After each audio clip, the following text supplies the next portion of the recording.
That first intro was shit, man. Hello there, everyone. Welcome back to the channel. My name is Elliot Webber. Now, over the past couple of days, I've been going through some of the world's best drivers outside of the British Touring Car Championship, and I looked at them and I thought, that's the kind of driver who I want to see in Btcc. So I've narrowed it down to five. Five, in my opinion, of the world's best drivers from outside of British touring cars, and I'd like to see them in Btcc. Please note, these are never going to happen. These drivers will likely never, ever race in Btcc, whether it's down to them excelling in their current categories that they're competing in, or due to the fact that they are actually getting paid in the categories they are competing in, compared to obviously the sort of the regular now, where drivers have to pay to be on the grid. So yeah, anyway, now that that's all out of the way, let's just start off with my number one driver who I chose for this list. So, number one on my five drivers I'd like to see in the Btcc, it is, of course, no doubt, Max Verstappen. Of course, I was going to mention Max Verstappen. He is quite a polarizing driver, to say the least. I've seen a lot of people love him. I've seen a lot of people hate him. I have both loved him and hated him for multiple reasons. But yeah, Max Verstappen is no doubt a driver who I'd like to see in Btcc at some point in the future. Of course, it's never going to happen. He is currently excelling in Formula One, obviously winning 3 championships in a row, is currently leading this year's championship, despite the fact he hasn't got the best car right now at the minute. I still think he is going to win a 4th one, as much, the Lando fanboy in me. I'd love to see Lando do it this year, but I just think he is a little bit too far behind in the final 6 races of the season. So, yeah, but yeah, why would I want to see Max in Btcc? Personally, I think he's got the driving ability to do it. I think Max Verstappen is someone who definitely, come on, he has talent. Anyone who denies that, I think you do need your head checked. Come on, Max Verstappen is one of the best drivers in the world, in my opinion, which is why it's on this list. And yeah, I think he does have this aggressive nature. Sometimes he can be overly aggressive, but being overly aggressive in Btcc is sort of irregular. You have to be aggressive in touring car racing, especially in Btcc with how close this season's been. So yeah, Max Verstappen, I think his driving style, I think he'd fit right into Btcc. So yeah, Max Verstappen, current Formula One championship leader, current 3-time world champion. He is my first pick, or my first choice, or whatever. He's just number one on this list. So now let's move on to number 2. So moving on to number 2, and it's someone else who is quite a polarizing character, depending on who you talk to. Number 2 on my list is Kyle Larson. Yep, that is right. The 2021 NASCAR Cup Series champion is going second on my list. Why? Again, why would I want to see Kyle Larson in Btcc? First of all, similar to Max, I think he's got the driving style for it. I haven't watched a ton of NASCAR in my time. I've only watched, a little bit. I haven't been keeping up with it as much as I should do. At first, I was one of those people that was like, oh, it's NASCAR, it's only turning left, until I started watching a couple of races and I actually got into it, that I figured, no, these drivers are actually quite talented. And I'm going to say it again, NASCAR drivers, they do right turns. They do turn right occasionally. They have raced on street tracks. They've raced on road courses, is obviously what they call them in America. And obviously Kyle Larson, as I've just mentioned, 2021 champion. He's constantly in the championship hunt. He's always in the playoffs.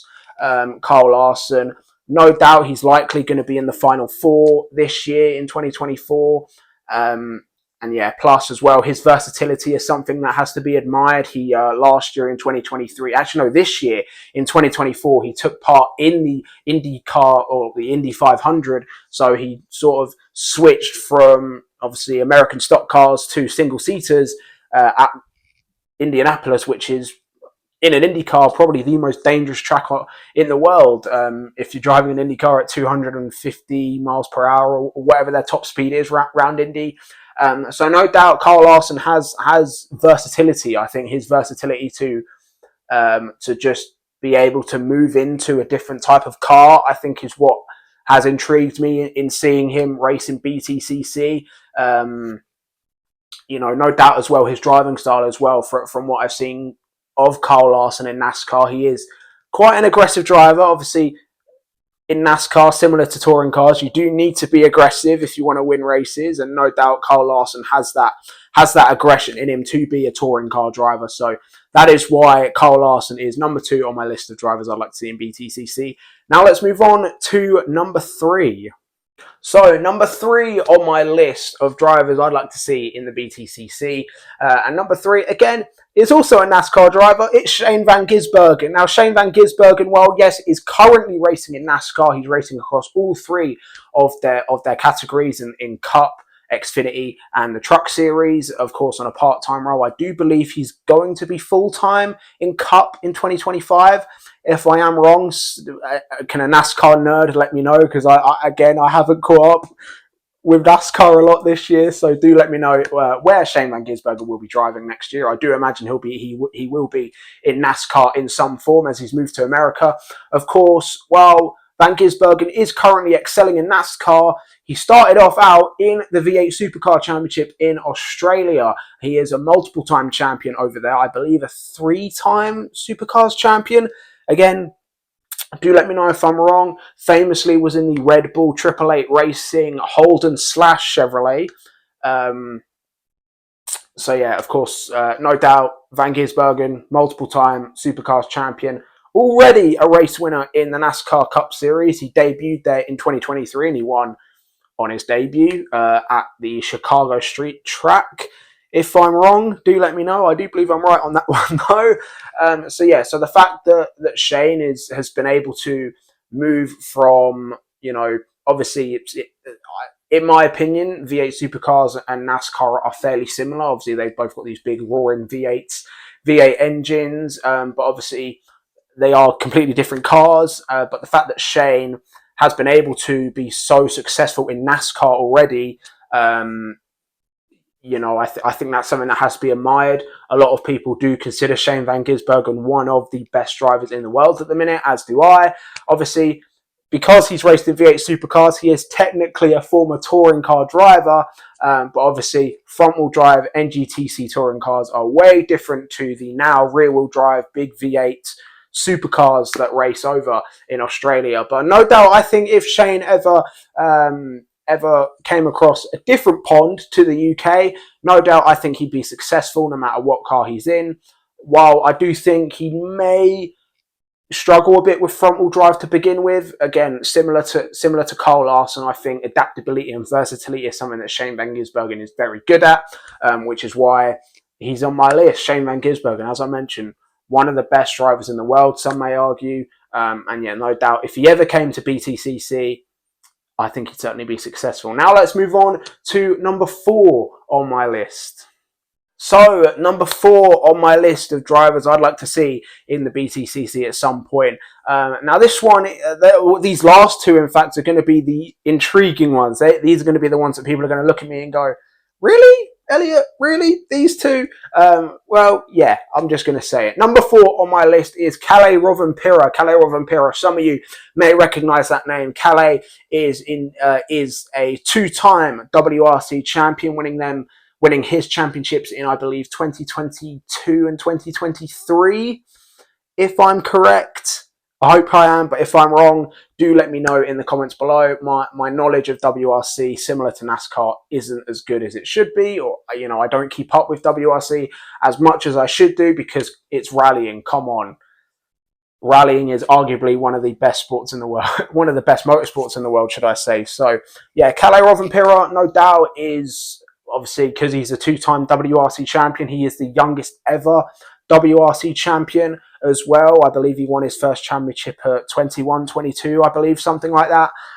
So no doubt Kalle is, again, like a lot of people on this list, one of the best drivers in the world. Some of you are probably wondering, Elliot, why would a rally driver come to BTCC? Why would he swap asphalt and dirt to track racing? Well, Kalle, this year, in fact, has been making some actual racetrack racing. He's been doing it this year. I haven't been keeping up with everything he's done, but I do know he has made appearances in the Porsche Carrera Cup Deutschland series, where I actually do believe he was quite successful. To anyone who does keep up with Carrera Cup Deutschland, Harry King also races in that this year. Harry best of luck. Hope you can wrap up the title after losing the Super Cup Championship. I apologise, Harry, but please, Harry, if you're watching this, best of luck. So no doubt Calais, again, similar to all of these drivers that I've mentioned, he has adaptability and versatility, and I think not only that as well, he showed up at Goodwood, the Festival of Speed, earlier this year, and he was actually drifting a Toyota Supra. Of course, he is a Toyota driver, so who knows, maybe speed works and Calais can work something out, who knows. So, he's already got that connection there with Toyota. So maybe, I don't know, maybe Rob Huff will have a new teammate in Rovanpera next year. Who knows? But yeah, no doubt Calais, as I've mentioned, rallying champion, has been making some circuit racing debuts this year. Again, he is someone who I'd very much love to see in the Btcc. Again, like everyone else, will I think it will happen? Probably not. But Calais Rovanpera is definitely a world-class talent, which is why I'd love to see him there. So now let's move on to number 5, and number 5 is probably the most unlikely of them all. So number 5, and this one is, I'm adding a little bit of personal bias to this one because this is the man that got me into the motorsport he is a part of. I watch his YouTube videos with his brother all the time. I am subscribed. I'm sure some of you can probably guess already, maybe. I know one of you definitely will. My dad knows who I'm talking about because I've already told him about this video, and I've already told him my list. But anyway, number 5 on my list is Koen Shanahan. Yep, that is right. Some of you are probably wondering, Elliot, who is Koen Shanahan? Well, he is most likely the least well-known out of all 5 of the drivers. But to anyone in the drifting scene, you will know Koen Shanahan is the 2023 European Drift Masters champion, has also been competing in the Formula Drift series this year, as well as competing in European Drift Masters again this year. Unfortunately, hasn't had the luck that he arguably should have done, and unfortunately has missed out on a second title. But Connor, I doubt you're watching this, but if you are, best of luck in 2025, and hopefully as well you can keep performing in Formula Drift. Now, again, some of you are probably wondering, Elliot, why Connor? He's a drifter. Well, I'm just going to say it. Similar to Calais, Connor has been doing exploits in rallying as well. And I believe rallycross as well. Do let me know if I'm wrong though. But again, as I mentioned, this is a little bit of personal bias because Koen Shanahan is the one who got me into drifting. He was, I came across one of his YouTube videos in 2019, I think. And I just got hooked ever since into drifting. So yeah, again, a little bit of personal bias. But yeah, Connor is someone who, to me, when it comes to drifting, from what I've seen, is one of the rising stars. He is going to be a top star at some point. And let's not forget, this is a man who beat James Dean, who is arguably the best drifter in the world at the minute. He beat him when he was like 14, 15 years old. So if Connor can beat James Dean at 15, what's he going to do at 25? It'll be interesting to see. So yeah, those are my 5 drivers who I would love to see in the British Touring Car Championship. Of course, as I've mentioned countless times, none of these will likely ever happen, but if they were to happen, it would be something great and something to talk about. So thank you guys for watching. Of course, if you're new around here, be sure to like this video, share with your mates as well, because it of course does help my channel grow, and of course press that red subscribe button because we are firmly on the road to 300 subscribers. Thank you guys for watching, and I will see all of you in the next one. Goodbye.